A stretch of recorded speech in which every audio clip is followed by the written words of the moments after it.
I'm Sally Shuttleworth. I'm Professor of English Literature at the University of Oxford. I'm Dr. Sarah Green. I'm Dr. Hosanna Krinky. And I'm Dr. Catherine Trolwood. We're all working on a project called Diseases of Modern Life, 19th Century Perspectives, which is funded by the European Research Council. And what we're looking at is the ways in which in the 19th century they experienced speed of life and sense of pressure and too much information, and also environmental pollution, and how all these problems were felt, and also looking at the parallels of the 19th century and now. So we tend to call what we do medical humanities to distinguish it from a more scientific approach to medicine. What we're trying to use insights from humanities subjects like history or English literature or history of art or philosophy or even art and music to try and ask different questions about what medicine is and what it has been through the ages. In the Victorian period, you saw the coming of the railways. So from the 1840s onwards, you've got this huge increase spreading right across the country. So that for 1845, you'd only got 2,000 miles of railways, but by coming 1860, you've got over 10,000 miles. And what this meant that anybody could travel the length and breadth of Britain.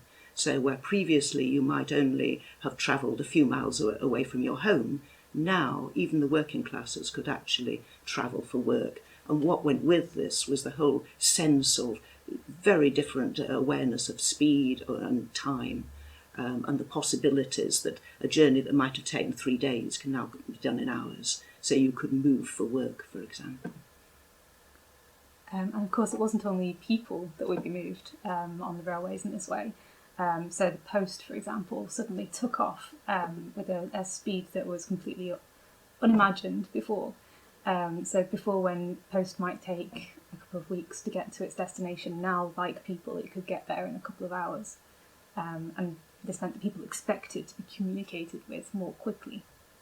Another way that technology changed in the 19th century was, of course, the telegraph. So in addition to getting a lot of posts on a day-to-day basis, you could also be inundated with telegrams. By 1870, there's a telegraph that connects England to India. And in fact, in the 1870s, you could send a telegram from London to Bombay, which is modern-day Mumbai, in 9 minutes. So very speedy, seemingly instantaneous communication allowed by the telegraph. And even just 2 years later, in 1872, that connection made it all the way to Australia. So worldwide communications through the telegraph network. But it did mean that we were a global communication network in the 19th century. Mm-hmm. The sort of thing that people normally think of as linking only to the internet age was created really by the telegraph. So all of these technologies, the railway, the telegraph, the post, seemed to overwhelm people, overwhelm their very nervous system. So there was a lot of talk by physicians as well as sort of public thinkers talking about what does it mean to be stressed and experience nervous exhaustion. Overwork was a major concern because you could be contacted at any point of the day or night by a telegraph or by the post. So they were worried about what they called the speed of modern life and how life itself seemed to have accelerated beyond what their parents or their grandparents would have experienced. And they thought that that had a profound effect on the body itself. And also they were worried about the effects of specific technologies, weren't they? So with the railway in particular, people were worried about all sorts of things, that travelling would affect your body physically, whether you would develop what was called railway spine from the sitting and the shaking. And also worry about sort of a panic at arriving somewhere in a shockingly short amount of speed and getting out in Scotland and not knowing what to do and experiencing culture shock and complete breakdown. Mm-hmm. Yes, and they were also worried about the middle classes in work. Not so much the working classes who were working their socks off, but the middle classes, the professionals who they thought, the doctors, the lawyers, the bankers, were all going to put in too long hours and exhaust their bodies entirely.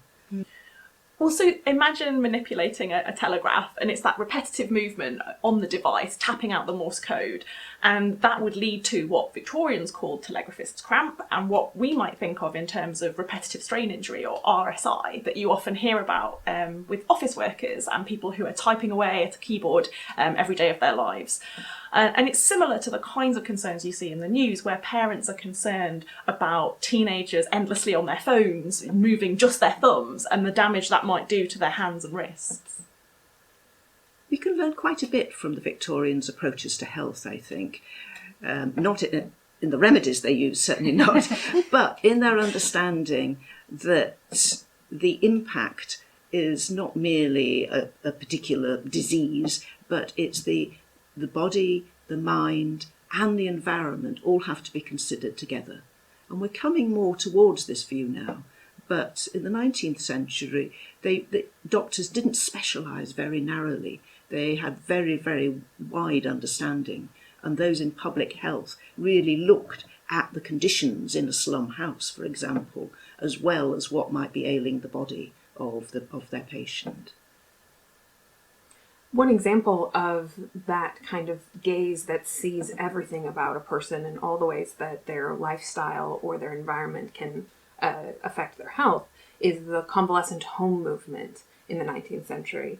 So physicians were seeing that their patients weren't fully recovering, even when they got to get to a hospital, when they were cared for by scientific medicine. They weren't recovering because as soon as they were discharged from the hospital, they were returned to a very polluted environment, to exhaustive work if they're working class, to a very meager diet. And that kind of intervention sort of shows the ways that Victorians were thinking about individuals in a very holistic or broad sense of how their health could be fostered. Of course, to a certain extent, that was because they lacked certain technologies. Yes. So, such as antibiotics. The fact that they couldn't identify the exact microorganism that was causing a disease meant they often couldn't target chemicals or drugs towards a particular kind of disease, and they didn't have antibiotics. But as we're now getting to a point where antibiotics are seeming less the miracle drug that they once seemed, perhaps this kind of return to an idea of disease as something quite complex is something that we can learn from.